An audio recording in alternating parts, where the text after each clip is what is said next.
Hi there, I'm Linda and this is Huttons Valley Permaculture. Behind me here is my roadside swale. Like all the swales here, it needs plenty of work. I've cleared out some of the gardens in my front yard and have brought down all the debris. Rather than shred it, I'm just bringing it down to my swale here and dumping it. And I'm also taking the opportunity to plant some of the plants that I've propagated in the nursery, get them into the ground. It's late winter and it's a perfect time to get things like my blackcurrants, the redcurrants, the gooseberries into the ground before they really start growing for the season. So that's what I'm focusing on today. I'm going to try and clear out some of the plants in that nursery and get them established before summer comes in. And I'm also going to use the trimmings to mulch around the plants and give them a good start. I've cleared some rhododendrons and some natives, including wattle and westringia. I'll cut it up further and crush it down as it dries and becomes brittle, and it will help to build the soil in this area. That's my lovely little plum tree there in flower. I think that's the Satsuma plum. Where I've managed to keep the grasses down, I've thrown some calendula seeds, so they're starting to establish there and looking lovely. I'll also be throwing some more seeds down here. Just here, I've previously planted a little row of blackcurrants, which hopefully will start to grow this season. And I did notice one of them had died and been broken, so I've replaced that one with some plants that I had in my nursery. This is the little plant here that I've added in, and I've also added in two more, which is there and this little one here, because they were in the same pot. I've just mulched it with some of the Tagasasti. Some of these Tagasasti trees in this area I didn't get to pruning, so they're in full flower at the moment, but I will be chopping a lot back straight after they've flowered and before they've sort of set seeds, just to make the most of all this biomass. So what I've been working on at the moment is this bucket load of red currant cuttings. They've been in this bucket for a fair while, and I'm going to make the most of them and get them all into the ground along this swale. I've already made a start and I've got 6 into the ground, and now I'm just going to get the rest planted. These red currants are just starting to come to life, so it's a perfect time to be finally getting these into the ground. Now just here you can see I've just been chopping up some of the debris that I've moved from the front garden to act as a mulch. It's good to have a woody mulch for these little shrubs because they do well in soil that's got more fungi in it, and the woody mulch is the food for the fungi. I've decided this side of my swale, just in this section near my plum trees, needs a few shrubs, and they will be in part shade, which if they don't really produce like they could in full sun, I'm not too worried about that. It's really about getting these plants into the ground and starting to create different conditions than what favours these grasses. So the more plants, the more shade, the more the soil will change, and slowly the grasses will become under control. Where I can, I've added in things like calendula seeds because that will help change the conditions in these little gardens as well. I've planted 6 red currants up through this section already, so I'm going to have a red currant patch here. I'll get the rest of these just planted in fairly closely, and I'm not too worried about the spacing because I'm not too worried about the production from these plants.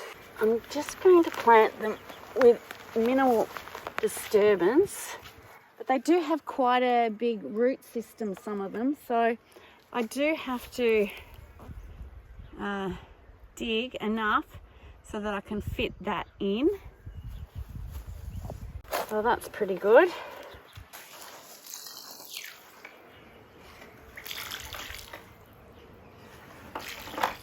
So now I'm just cutting up some of the trimmings that I took from the front yard, just so that I can fit it kind of snugly around these little plants. They're not very big, so I'm not using large branches. I've got some eucalyptus branches that I've cleared from the front yard that I might actually try and use as a marker for these little plants so that we don't lose them. So that should do the trick. And I'm also just going to put some cut grass just around it as well. If I had some manure nearby, I'd be adding that as a good layer of organics as well. But I reckon that should do that little one.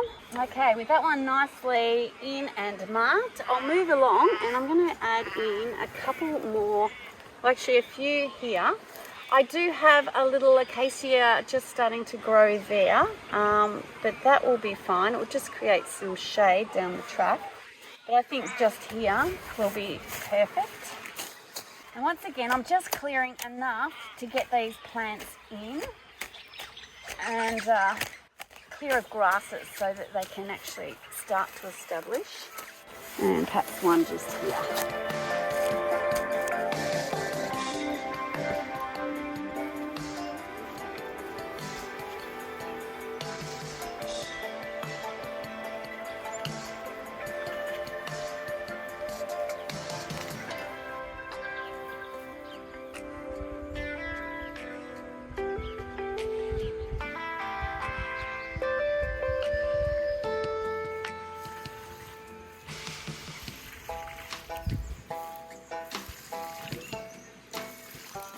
Now all we need to do is get those mulched.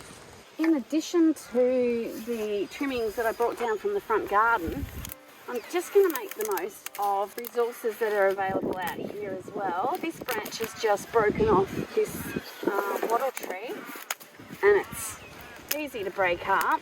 So I'm just going to pop it around our little red currant here and put it to better use than it currently is. And just add some of these other trimmings around it as well.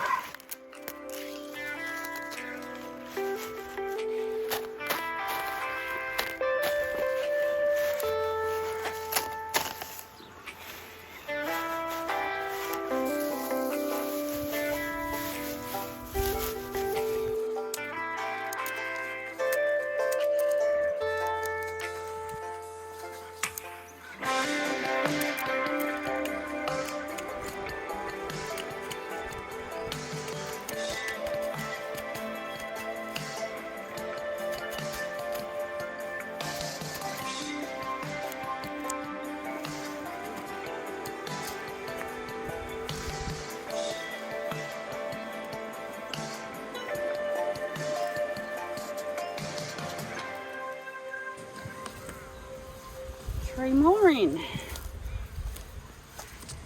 I've got my 19 red currant plants planted now. It's a bit hard to spot them because they're just sticks, but the larger stick marks the spot. So hopefully during spring these little guys will get established and we'll get some red currants happening. Next on the list is to plant my gooseberry sticks in this little section here, and we'll just see how many we get established. A few months ago I moved my gooseberry plants in the kitchen garden and I took all these trimmings from the plant as I moved it. Now I've just dumped it in this bucket, which I haven't really looked after. It's gone a bit green, but these plants will be fine. They're coming to life now. It's the end of winter and they're just starting to shoot. We've got some root formation on some of them, but this one here is starting to get leaves. No roots at this point, but I think if I can just put these sticks into the ground, see this one's got a little root forming just there.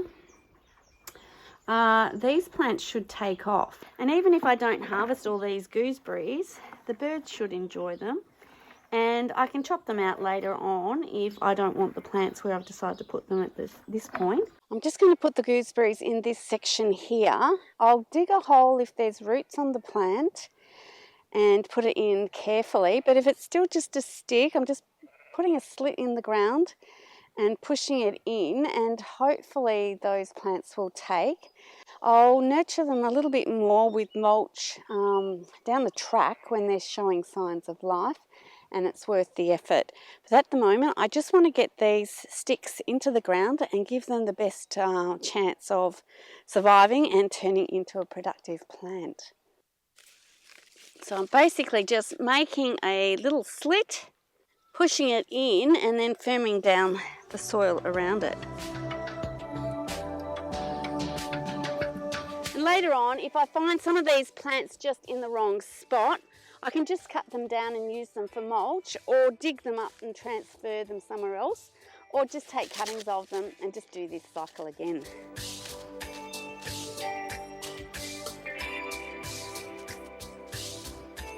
Well, that's 3 blackcurrants, 19 redcurrants, and potentially 17 gooseberry plants I've planted in this section of the food forest. All I want to do now is just take some of my compost. I've just got some mushroom compost that I purchased. I'm going to put this in little spots around this section of the food forest and get some seeds into it. I've got some out-of-date flower seeds that I need to get into the ground just to give them a chance. Not all of them will take, and they do have to compete, with the grasses and things here. But I'm just going to do a pile of compost, put some seeds in it, and if we get some plants, some beautiful flowers out of it, that's a win. I think I'll just start by putting compost around the base of my little gooseberry sticks that I've already got in there, and then it can at least help fertilise those plants should they actually grow, at the same time as support some flower seeds. Okay, now to just add the seeds. I'm hoping that over time some of these flowers become naturalised in this area, but it's a bit of a challenge at the moment with so much grass still around. But I'm going to keep trying. This one's a Cosmos Pink mix.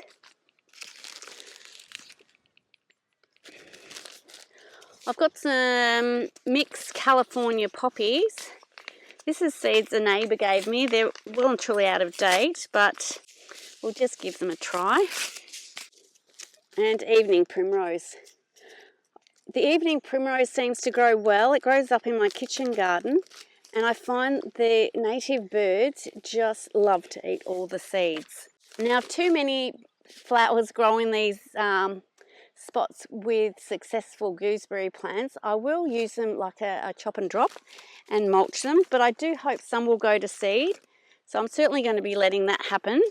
And down this end I've got 3 other seed varieties that may or may not grow. I've tried growing this Gagliardia before from these seeds, and I don't think they're going to be successful, but they won't be unless you put them in the ground. These ones are a Nigella, which I don't even really know what that is, so that'll be interesting. And the last one is a marigold mix. Again, out-of-date seeds that I'm happy just to discard into this compost with the hope that some of them may germinate.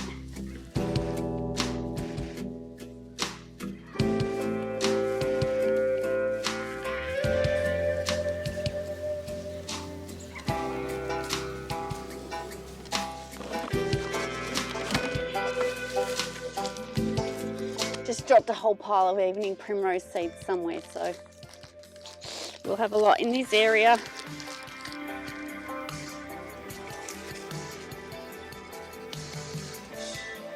Well, we've made use of a number of resources to expand the food forest today. First of all is not letting any of my front garden trimmings go to waste. This is a great source of mulch for the food forest, which needs all this woody material really to build the soil.